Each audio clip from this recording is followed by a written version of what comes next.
Welcome to 25 with TimeTells. I'm Carl, curated by Carl. And I'm Mike, 1 minute watch guy. We are here today for another podcast on our 25 minutes with TimeTells. We're going to talk about what happened last year in the watch market. 2024 wasn't a stellar year for resale prices, although we did see retail prices continue to get higher and higher. What was your take on last year? We've got to exercise caution when we're talking about this. But in general, I think retail prices are going to keep going up. Cost of production's always going to increase, right? With inflation, with product costs getting a bit more expensive, raw materials, or cost of labor as well. We do a lot of Q&As at TimeTells. One thing that we're always looking at are not just production numbers, but market value, market share of the brands as well. And if you look at who did really well, according to Morgan Stanley's research anyway, Rolex continued to get bigger, Cartier continued to get bigger. Huge. In 2023, so going back a couple of years, we saw Omega's market share decline. Yeah. And I think we both agreed where that was picked up. And Well, Omega is a unique one, right? They kind of launched the Omega Swatch. I think it did Swatch a lot of good. It made them a lot of money. I'm not sure it had a positive impact on Omega sales, but I think 2024 will see the White Dial, the Snoopy, etc., gain some market share back from what they lost in 2023. For sure. What were your highlights of 2024's? 2024, I think the white Omega was amazing. I was there when you bought yours. Cubitus. You're going to put that as a highlight? Yeah, I mean, it's a highlight. I don't think it was. Not all highlights is good, right? I think it's too big, and I think it's far too expensive. And I think the speculative Chrono 24 pricing is hilarious. Okay, I think what Patek did on the higher complication piece with the sequential date change and everything, simultaneous, that was impressive. Everything at 12, pop, everything changes together. That takes so much energy. You guys don't understand, like, that takes a lot of energy because you're storing power up to make the change instantaneously, which is incredible from there and on an engineering standpoint. But in terms of design, why do you think it's so big, Carl? I don't know. Do you think we're missing something? Do you think they've seen Unless in the near future a bigger format watches would come back. Panerai have all their fingers and toes crossed right now? Yeah, I mean, I can't cross that out because we move in cycles. I mean, fashion, everything has trends, right? So you're going to put the Cubitus as it's an interesting highlight. I think everybody was interested about it. Like there was a lot of interest about it, and it was interesting for Patek to launch a watch like that. The first new Patek line in over 20 years. Exactly, and the last one was a ladies model, PP24. So it's been a long time since they brought out a big blockbuster model. Yeah. What else came out last year that you're interested in? We got the White Dial Omega, the Cubitus. Yeah. What else I stood out to you? think Cartier launched the Privé. Yep. I think that was pretty interesting. The new Mono Pusher. I think that's a very nice watch. It's going to be very difficult to get anyone's hands on one. But it's good to see it come back, right? I mean, I think in the Privé line, they're slowly bringing back watches from their historic range. We saw some interesting industry movements as well. We saw the CEO going from the VP of production going from Omega to Breguet. Yeah. We saw some internal movements at LVMH as well, the watch group there. Yeah. And we actually had the pleasure of meeting Jean Arnaud at I Am Watch. He was in Singapore wearing his Hawaiian shirt with everyone else. Yeah, he was wearing his Hawaiian shirt, rocking a very nice piece, unique LV Tambor in tantalum. Sorry, that's a bit long, but that was what he's wearing. And so is the price tag. That's not available for sale at all. That's only if your dad is the richest man in the world watch. Yeah. We also saw Rolex leave F1 or announce their imminent departure. That was an interesting one. I think Tag Heuer just outbid them. And I suspect Jean Arnaud was behind that. Yeah, it does make sense for Tag, I feel, because they're already sponsoring the second best team in F1. Third, Ferrari finished second. Wait. McLaren McLaren first, Ferrari, McLaren. Forza Ferrari, and then Red Bull. For 2025 season, this is my prediction for F1. Tag is going to move to be the overall sponsor like Rolex was. Yeah. And then either Zenith or Hublot will sponsor the Red Bull team. Why Hublot? They're also part of LVMH Group. No way. Yeah. That's interesting. Yeah. Really? I suspect it'll be Zenith though, because they have the El Primero chronograph movement, which had a better racing pedigree than Tag. But yeah, we had some internal movements from the CEO They're part of. of Hublot went to Zenith, and there was some. They shuffled the pack basically because John Yeah. was CEO of Tag, and then they shuffled it all around. So I think LVMH Watch Group will do some really interesting things in 2025 and 2026 as this F1 sponsorship deal comes into play. I think they're just being a lot more involved in the whole watch community now. Like they're trying to get their hands into a lot more sports. Yeah, makes sense, right? But I want to see more innovation, you know. I'm interested to see what Tudor will do, whether they'll continue to sponsor Red Bull, V-Carb. I'm interested. V-Card? I think that'll be an interesting one. I think they should still continue. I think it's a good partnership. I think the drivers as well kind of rep the brand pretty nicely as well, right? And we had the pleasure of chatting with one of the brothers from Moser, and he told Yeah. us about his F1 sponsorship deal with Yeah. Alpine. But Yeah. they're changing. We've got one big event that everyone is looking out for, which is Dubai Watch Week. Yeah. Are we And- going? Sure, if you're sponsoring. I thought TimeTells was flying first class. Private jet. Sweating already. But it is an event where the most exciting watches get shown, right? 2024 saw introduction of many new watches that was exciting in Watches and Wonders. So I don't think this year we'll see something very exciting for Watch and Wonders, but I think everyone's waiting out for Dubai Watch Week.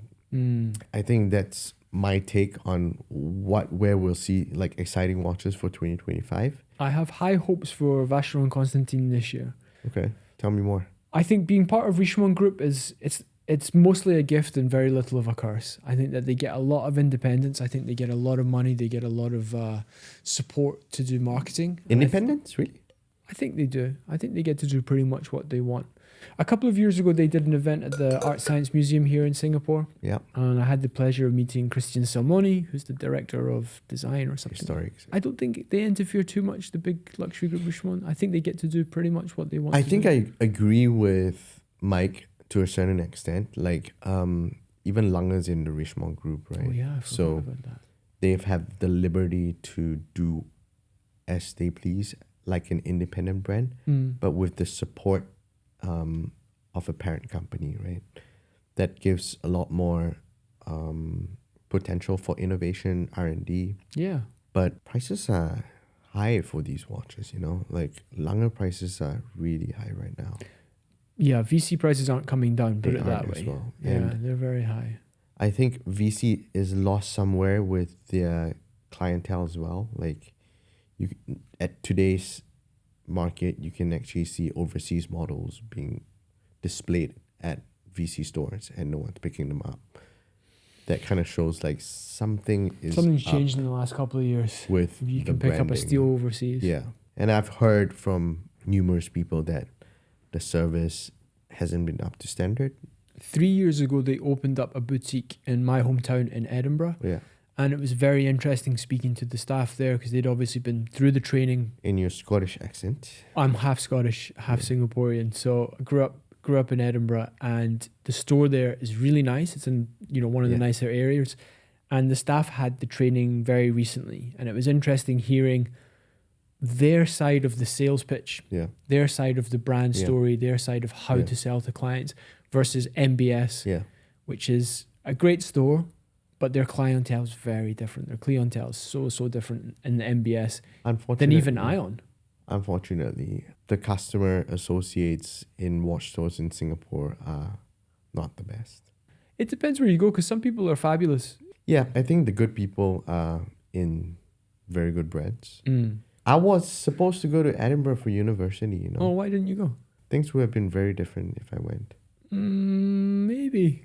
Yeah, I love Edinburgh. Like Maybe. You might support a better football team, but Man United is still the best, there's a lot of Man United fans in Edinburgh too. So what's your favorite launch for 2024, Mike? I really like the Seiko octagonal.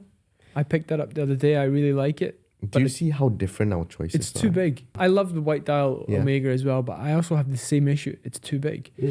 So I'll keep my CK2998, Yeah. which is a 39 I mil. thought you put an order for the new one. I did put an order for the new one. Okay. They'd be very again. That's a very good example actually. So the Omega Boutique in Ion, not a big fan, but the Omega Boutique in MBS are lovely. So I think the 2998 is coming back in 39mm case, right? Correct, and you can get it on a strap, a bracelet, and That's fantastic, guys. Like honestly, one of my earliest watches was a post-moon vintage Omega. Well, the new 2998 is a vintage inspired piece. Correct. It's got the retro, what do you call it? Not loom, but it looks like patina. The 39mm case wears so much better than... I agree. Although the new bracelet on this Speedmaster is a joy. It's got everything. What's it retailing for? 1199 something. So if you were given one pick to buy a watch Yeah. from 2024, Yeah. would that be the one? It would. Over the white dial Really? Omega, yeah. Because it fits me better. I don't know what my pick will be, I really like the new Bregues that we looked at. But again, too big. I've got that same issue, the new chronograph, transatlantic right? that we looked It's a at. bit big. But the rose gold coloring and the blue is beautiful, but too big. I think my pick would be still the Lange 1 mother of pearl dial, the What black dial. What about the really special one that we saw? At Lange? Yeah. Yeah, that's the... oh, sorry, it's not mother of pearl, sorry. It's onyx dial. With the honey gold. We're talking about two different watches here. Do you remember That's earlier? the Lumen. That's the Lumen. I cannot afford that. $700,000? Something like that. 680. That's insane. That's incredible for a watch. But probably the best watch I looked at in 2024. Come on, you can't beat that. It's got the moon phase, it's got the chronograph, full loom, honey gold. It has all the works and proper good size as well. correct. Like not a ridiculous size. My interest now peaks in independent watchmaking a lot. You had some really good pieces in at TimeTells. You had the Bethune, how do you say it? Dabitune. The Yeah. blue, beautiful. DB25, great size. Yeah. But for my own personal collection, I'm definitely looking for maybe like a DB28 where there's the floating lugs. So it kind of You also had in something really interesting. What was it? the Romain Gaultier. Yeah. Yeah, the That C was really very nice. Yeah. That was really nice. I'm glad that those went to good homes. Who did you eventually sell them to? Singapore-based collectors? The Romain Gaultier? Yeah. No, those are still in our private collection. Very nice. I don't think we're selling that. They might be worth keeping. And then you also had a really nice Moser in as well. Oh, yes. A customer consigned it to us. It was very early Generation 1 Endeavor that with the Cosmic Green dial, which... I think they launched a lot of really good watches this year. Again, we had the pleasure to meet them. Sincere put on an event at the Shangri-La. Yeah. And some of their new Streamliners were just fantastic. What happened to the event? We haven't got invited in a while. If you're watching Sincere, I think we just didn't buy any of the watches after going to the event, so they never invited us again. But I think this year, we'll be traveling a little bit more to discover watches overseas. We should do that, shouldn't we? There are opportunities out there, definitely. In KL and Bangkok, there are a lot of Sincere opportunities. Horology in KL at Pavilion, they have an amazing store. They really do. Have you It's been there? massive. Yeah, it's probably the biggest watch store ever. You start walking and there's like 6 windows like, before you even get like- to the front door. And their collection there is insane. They have like tons of Lang & Hein, Creedor, A lot of Norcane as well last time I was there. Norcane Norcane are there too. in Sincere Haute Horology. Yep. In the Haute Horology store. Yep. Really? Yep. I'll send you the photo. I was shocked as well. So what's going to tickle your fancy for 2025? What do you hope to see? We're so early on in the year, right? We're going to see retail prices continue to grow, which we Okay. know. Yeah. That's been a trend Yeah. now for a long time, and they're never going to come down. Yeah. And I think resale prices are going to, we've already seen, we look at a lot of watch charts, right? We do a lot of green screen. Analysis. Yeah, a lot of analysis, which is good. And we're seeing stability now. Yeah. The prices have come down. And if you look at the charts, and this is almost universally across all brands and all models, where we were in 2018, 2019, we're not back there yet. It went up in a massive spike and it's come down again, but it's not as low as 2018, 2019. So the overall trend is still up. Yeah. And if you look at the average in the last 10 years of watch prices, Yeah. even though there's this big spike, we're still averaging up. Yeah. One of the watches you highlighted the other day was the VC American 1921. Historics 1921. Yeah. and how if you wore that watch for the last 10 years, the overall trend of the price is $20,000. Yeah.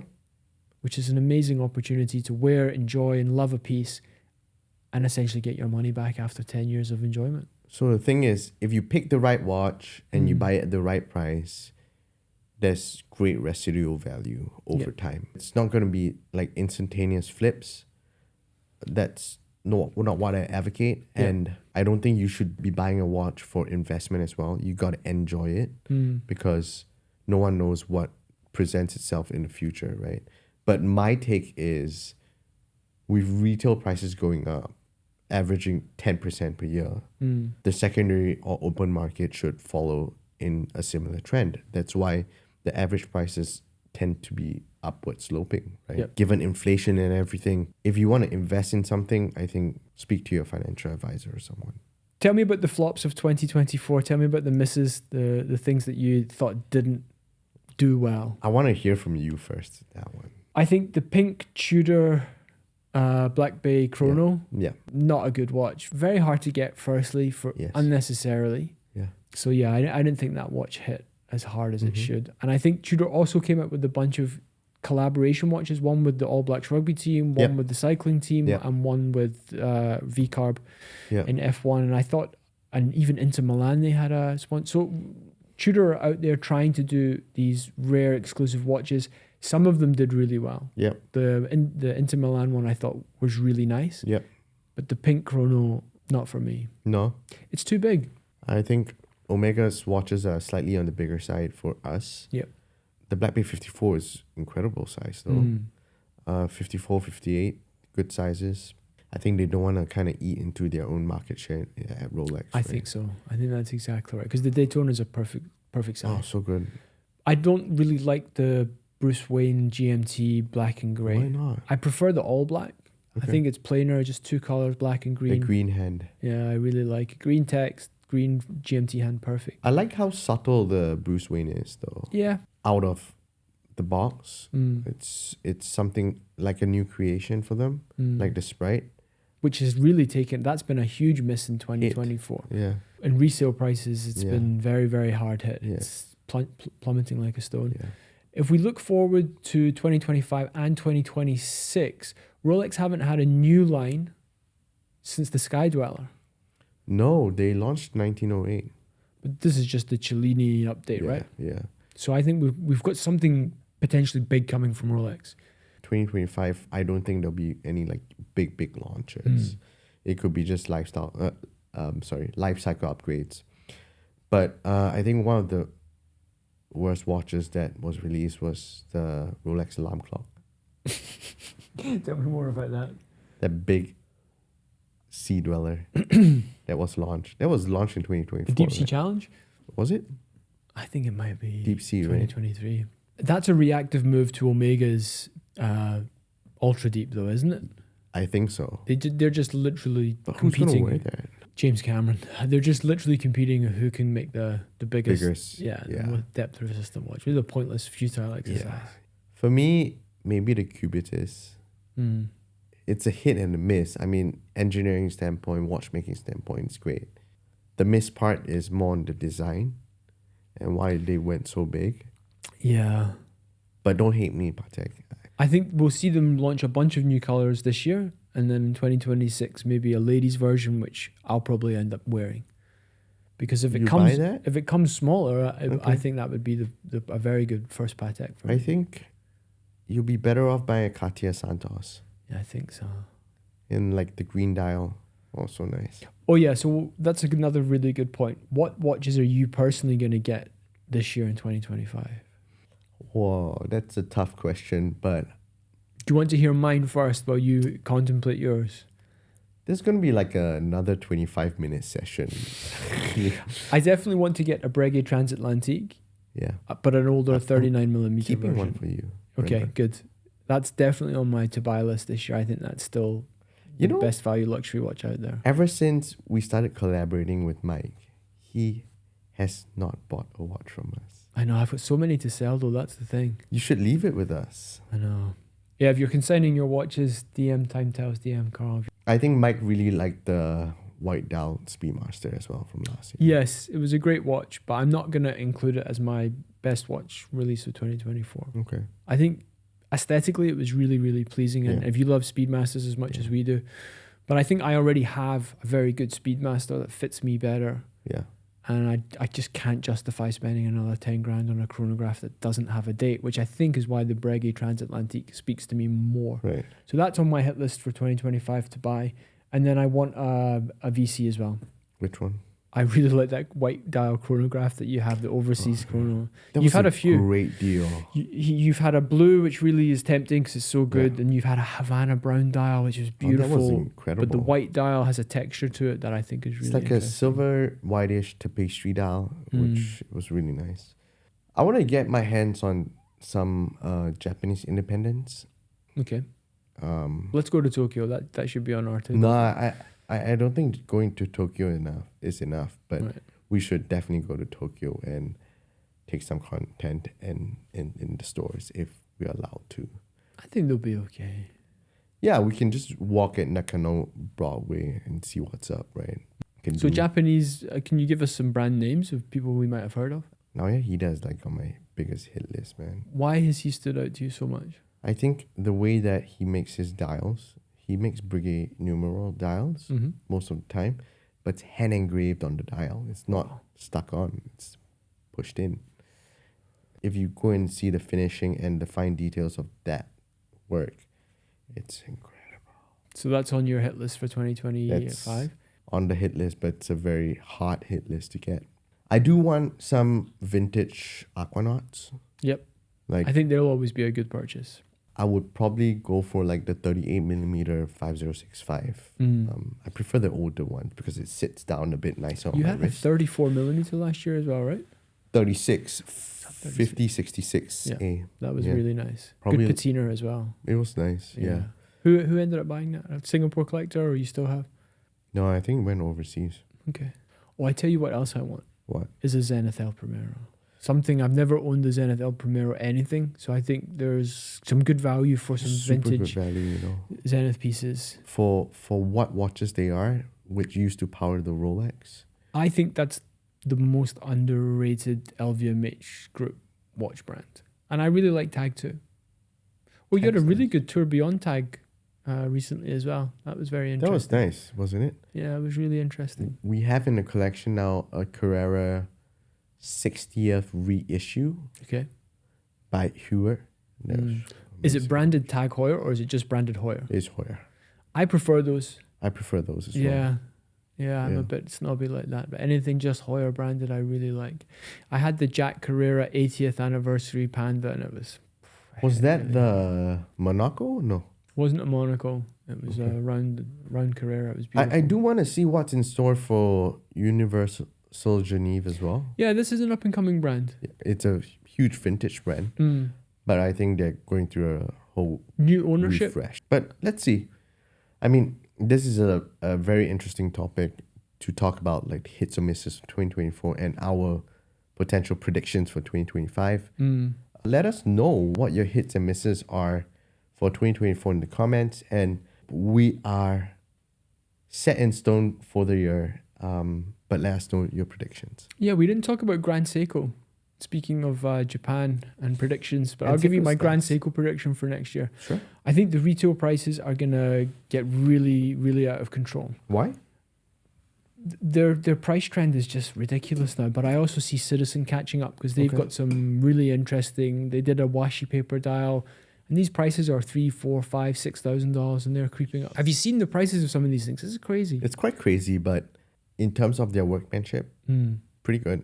Very good. The Zirashu polishing, the high beat movements. I like the fact that they're putting the cat amongst the pigeons with the Swiss watchmaking industry. They're saying, look, you have to keep getting better because we're surpassing you in some ways. Yeah. So I think it's good for the overall market and it's good for overall innovation. Yeah, totally agree. Okay, that's our end of 25 minutes chatting about watches. Let us know what you want to see on the next one or our following podcast. Thank you for hanging with us today. I hope you enjoyed this. Like, follow, and subscribe for more content like this. Signing off.